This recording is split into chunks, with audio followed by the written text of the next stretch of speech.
Now, this week we are starting off, sadly, only a 2-week sermon series on stewardship. It's something I'm actually really passionate about. And it would have been a 3-week series if our elder, Lauren, hadn't have bailed on me. So I've condensed it into 2. So now, Lauren, no worries, mate. Okay. My sermon series on stewardship is called Provider God. Now, I don't view stewardship as tithing alone, which I think a lot of people, when they hear the word stewardship, they instantly associate that word. And it's true, it is part of it, but I really believe that stewardship is so much more. So this sermon series is The Provider God, Living a Lifestyle of Gratitude. Now, we had 2 wonderful people come up and be interviewed, and they gave us some brilliant ways that they have changed their lifestyle to be better stewards of the planet, which I love. I'm so passionate about. So, we were given a garden. God provided us with a perfect place to live. Genesis 1:27 to 2 verse 3. So God created mankind in his own image. In the image of God, he created them. Male and female, he created them. God blessed them and said to them, "Be fruitful and increase in number." We have some people at Springwood who are great at that. I'm very glad that we have so many kids here. "Fill the earth and subdue it. Rule over the fish in the sea," which I think of Aquaman, like boss level ruling over the sea, not like docile. Oh. Okay. "And the birds in the sky and over every living creature that moves on the ground." Then God said, "I give you every seed-bearing plant on the face of the whole earth and every tree that has fruit with seed in it. They will be yours for food." So the garden that God put us in is beautiful, right? And sustains us. So this garden was incredible. Can you imagine how much you love figs and mangoes and cherries and those gorgeous fruits and the vegetables that we eat in the state of perfection that they were designed for? I can't even imagine. Oh man, crazy. "And so all the beasts of the earth and the birds in the sky and all the creatures that move along the ground, everything that has the breath of life in it, I give every green plant for food." And it was so. God saw all that he had made, and it was very good. And there was evening and there was morning, the 6th day. Does anybody know what happens next? I think this is really important. This is something Russ Wilcox actually pointed out to us at interns camp. We instantly go to the Sabbath. "Thus the heavens and the earth were completed in all their vast array. But the 7th day, God had finished the work he had been doing. So on the 7th day, he rested from all his work. Then God blessed the 7th day and made it holy, because on it he rested from all the work of creating that he had done." So God gives us this perfect, pristine environment to live in, and he gives it to us to work and subdue it. But before we get into the work and subduing, he allows us a full day of just enjoyment in it, which I just picture frolicking and all of the best things that were in the Garden of Eden just being around me, like for 24 hours of just the first day of life, enjoying the garden. Now this garden, the Garden of Eden, perfection is no more. And we know that. We know that the Garden of Eden was taken off this planet. But the garden is still where we live. We live on the same planet that God created in perfection. God tasked us back then, and it still applies now, for us to look after it. We are given a purpose by tending the garden, and it feels good. I love getting outside. I have this crazy tomato tree. Seriously, the root, like the main stem of it is, no exaggeration, probably about this round. It's like a tree. And I love getting out and just picking the fruits. And you don't even have to worry about pesticides and chemicals. You just straight in the mouth. It's the best. But are we looking after our garden? Are we living up to our purpose and responsibility? This is me under the northern lights. This photo is very weak. You actually could hardly see them at the time, but they came out much later. But I didn't have a good camera, so someone else took this photo of me for me. But oh my goodness, has anyone seen the northern or southern lights? There's a couple up the back, a few in the middle, one up the back, and I thought I saw a hand over this side. Maybe I didn't. Wow. Okay. I went to Iceland for my 21st birthday, and I got to stand under the northern lights. It was freezing. I thought I was going to die, but it was the best thing I've ever done. These amazing, rainbow curtains of light. Man, chocolate cake draws one and all. Amazing rainbow curtains of light. Just like spears coming down from the sky. Phenomenal.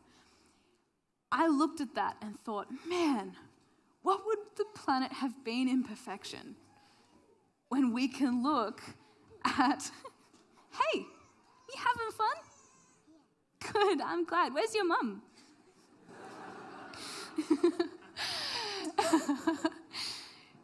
Go and find her, and if you do, I'll give you a high five. Okay, so I got to see these amazing northern lights, and I just looked up in awe and thought, man. Oh, you like the soft blankie? That's good. It's very soft. It's from Kmart. It's cheap. Thanks, dear. Oh, it's all right. It's fine. I love kids, so it's all right. Nothing really phases me. But I got to look up into the sky and see one of the most spectacular natural phenomenons. It was amazing.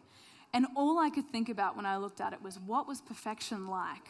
And wow, God, you are so amazing. I've never, ever since seen beautiful stuff like that night. Now, I told my auntie, who is an Anglican priest, that I was preaching on the planet today. And she gave me some resources, and I want to share them with you. Does anybody know the significance of July 29, 2019? Oh, really? It's Mladen got Denise's birthday wrong.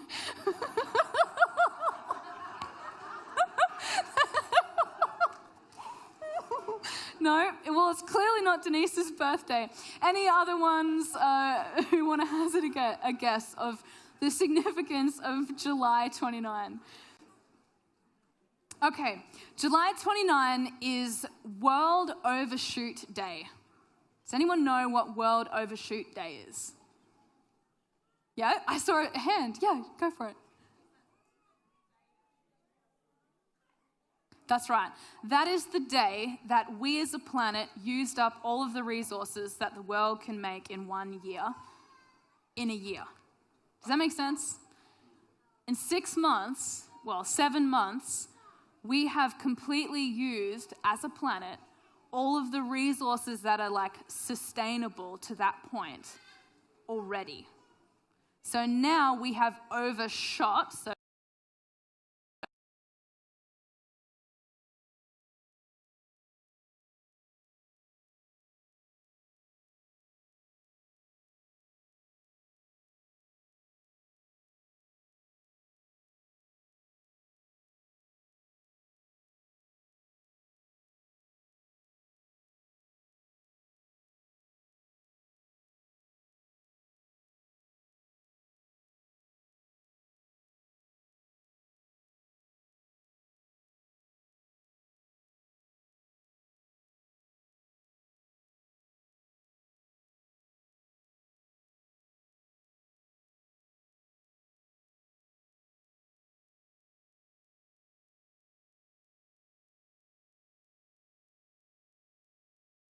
But too, I'm always drawn there. But we tend to think looking after the planet doesn't matter because God's going to make it new again. So we can, not worry because one day when Jesus comes back, we'll be taken off this place that we've ruined and go into heaven. And then when we come back, God's going to make it new.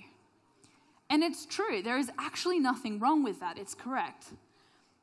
But we can forget that we actually spend eternity on this planet, on earth. We don't spend eternity in the clouds in heaven. We spend it here where we are right now. Yes, it will be different. Yes, God will recreate it. But what about in the meantime? In the Lord's Prayer, nearing the end, it says, "Your will be done on earth as it is in heaven." As Christians, we want to bring heaven to earth, don't we? Right? Who wants to stay here forever? We want to bring it literally. We want Jesus to come back as soon as possible, but we also want people to experience what heaven is like. And part of that is beautiful perfection. Now, I need some help. It is time for the chocolate cake. Someone says, yes. Yes, it is. Can I please have Mark Passfield come on up? I feel really guilty because in our youth leadership team meeting, we ordered curry while he was out of the room. And he said, just a Malay kofta would be great. And we were like, yeah, okay, no worries. And he left. I'm like, extra, extra, extra hot, please. And not until after he had started eating did we realize that he is truly just a mild-mannered man. And that's all he can really handle. Luca, can I please also have you up the front? I want you guys to look at this cake. I love a Woolies cake, right? They're the best. Smell it. Does it smell good? Oh, man. Smells so good. Okay. I'm sorry to everybody watching. I love these cakes. I'm gluten intolerant, so my $4 mud cake from Woolworths days are over. But, man, they're so good. They're one of my favorite things. And because I love the both of you guys in a very platonic church member-y kind of a way, I want to share this with you. Well, no, both of you guys. Sorry, I can't eat it, so it's not the three of us. And it's too small for everyone else, so no, it's not just for you, Mark. All right. Okay, so would you like to go first, actually, Mark? That'd be great, thank you. Enjoy, dive in. How good does that cake look, right? Looks amazing. Can you just imagine what it tastes like? Oh, man, I have to imagine what it tastes like, clearly. It's hard times sometimes. I just want to lick my finger, but I can't, it's poison. Man, how good does it look, right? Yum! Don't you just want to dive in? Why not? Because he's eating it. Yeah, he is. Look, that is one massive chocolate thing. Oh my gosh. That looks so good. Is it good? Did you? Do we have a doctor in the house in case he dies of diabetes? Okay. Thanks. I think you've had enough. Okay. Here you go, Luca. Dive in, man. Why don't you want it? Because he's eating everywhere. What's wrong with that? Did he lick it? Did you lick it? I just noticed the tongue print. That's disgusting. I'm even grossed out. But why don't you want this delicious chocolate mud cake? You know it would actually still taste the same, even though it has some of his saliva all over the top. The icing is the best part. It's not as good. It's not as good. Why isn't it as good? Looks pretty ugly now, doesn't it? What else? There's a tongue print. That, I think, is enough. Yeah. You've done enough. Here you go. I came prepared. I can give you more if that's not enough. Oh, no. Oh, Aladdin wanted to get a picture. Oh, just dive back in. Just go. Why don't you trust me? Okay. Thanks heaps, Luca. Thank you very much. You can sit down. I'll get you back, bro. Don't worry. That was very cruel. Okay. This cake, yeah, thank you guys. Thank you. Oh, man. Okay, this cake, a visual demonstration, right, of what we do to the planet all the time. Now, I actually don't know, like the whole global warming question, carbon footprint, I'm not an environmental science. I don't understand how you can quantify things like how much we use in a year. I honestly don't know. But I won't try to because I'm a pastor. I don't need to know. What is more important for me is not the time on the clock is running out for our planet, let's try and save it. The time for me that is so important is why not try to look after the planet? Doesn't matter for me. It doesn't matter if it's the carbon problem, if it's global warming, and if they're real or government conspiracies or not. It doesn't matter to me. Because for me, the principle that we were placed in a perfect garden and tasked with the responsibility to look after it is way more important. So for me, do I want to be a good steward of the planet? Absolutely. Do I want to make good choices with how much waste I'm putting out? Absolutely. Is it hard when it comes to choosing something super convenient and disposable and saying no? Yes, it's so hard because I'm pretty lazy. So it's really hard sometimes. But overall, the principle in my heart of I want to look after this thing that God gave me is so much more important. Now, part of what we were given in the garden is everything that is in the garden. And we, humanity, we were in the garden. So when it comes to tending and looking after the garden, it is not just looking after the environment that is important. It is looking after the people that are as vulnerable as the animals and plant life in the perfect garden. So for me, I am very aware of the effects of things that I buy and how it was sourced. Does it come from a sweatshop in some country where these poor 8-year-olds, like the kids here at church who live in amazing freedom, slave away to make my cool shoes? Does it come from a place that protects and empowers and supports people who are vulnerable? Or does it just come from a place of using them too? Just the same way we use our planet.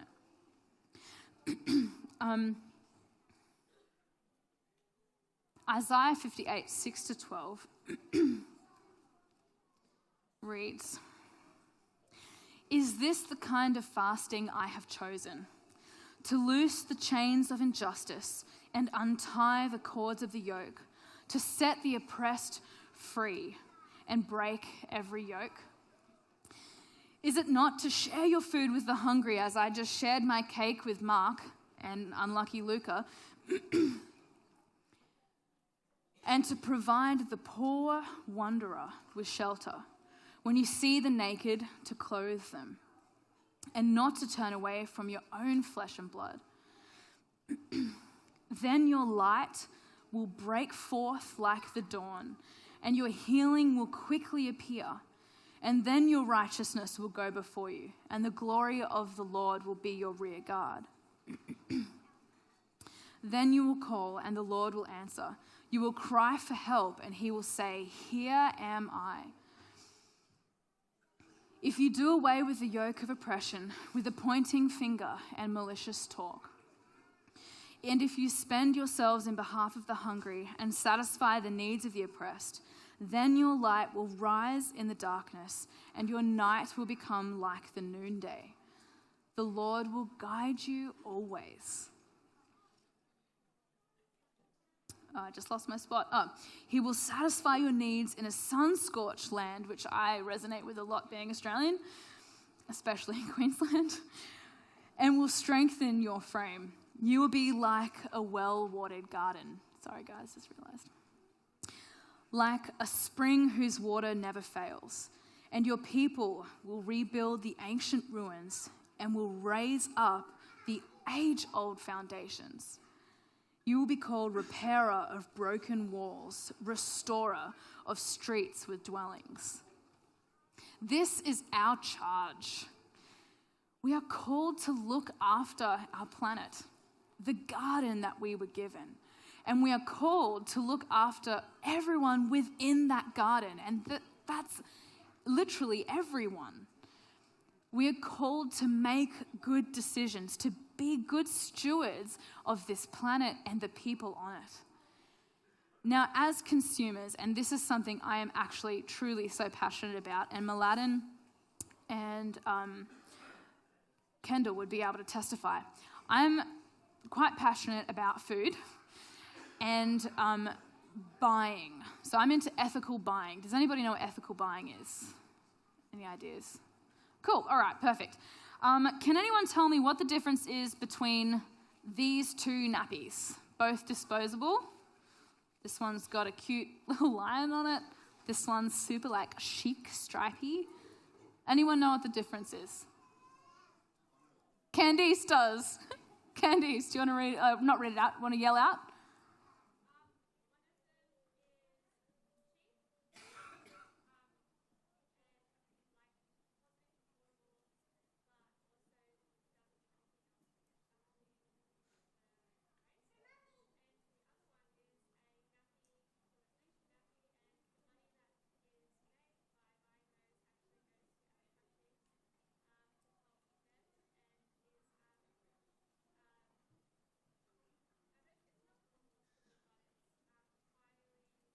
Biodegradable.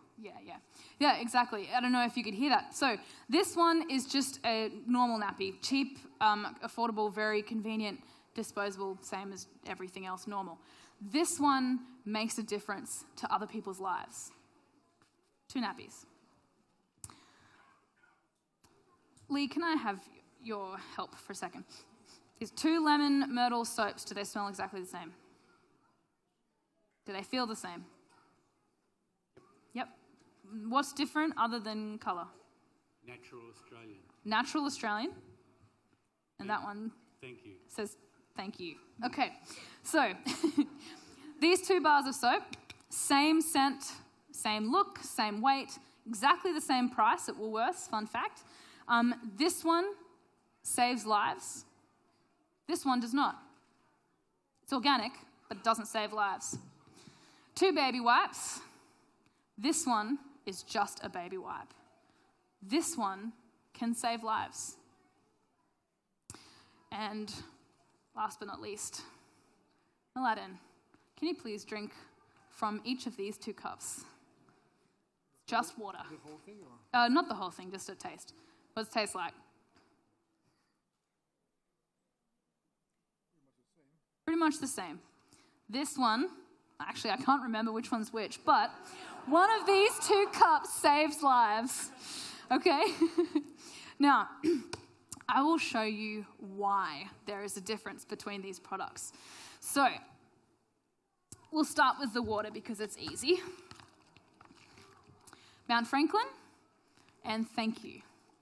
Thank You is a brand that works with companies both at home and abroad to provide people in poverty with proper sanitation, with fresh water, and there was one last thing. Hygiene. That's right, hygiene. Soap, of course. I should have thought of that. And this is a lovely box of 64 thank you nappies. Candice, thank you for giving me 3 nappies and 3 baby wipes for the demonstration. Here is a box of thank you nappies for you, and a whole thing of baby wipes as well. Now, what I love about these companies, and I will read you some horrifying facts and then what these companies do and why I prefer them over others. Now what? Okay. 1 in 10 of us lives in extreme poverty, which is less than $1.90 a day, which equals 767 million people in extreme poverty living under $1.90 a day. 844 million people don't have access to safe water. 96 people die per hour. So in the time we've been at church, almost 100 people have died this morning from preventable waterborne diseases. 2.4 billion people don't have access to safe toilets. Every 103 seconds, a mother dies from childbirth-related issues, with 99% of these deaths happening in developing countries. So how long have we been in church? That might be, 30, 40, 50 women died from childbirth-related complications. 2.6 million babies don't make it through their first month of life every year, 2.6 million a year, because they don't have access to basic health care. Now, I don't want to share these facts with you to make you depressed and to make you feel guilty and to make you feel like I'm amazing and you're not, because I actually still will go for sometimes the cheaper option. I 100% am the same. But I think being aware and mindful makes a massive difference. Aware that literally choosing one soap over another can change someone else's life.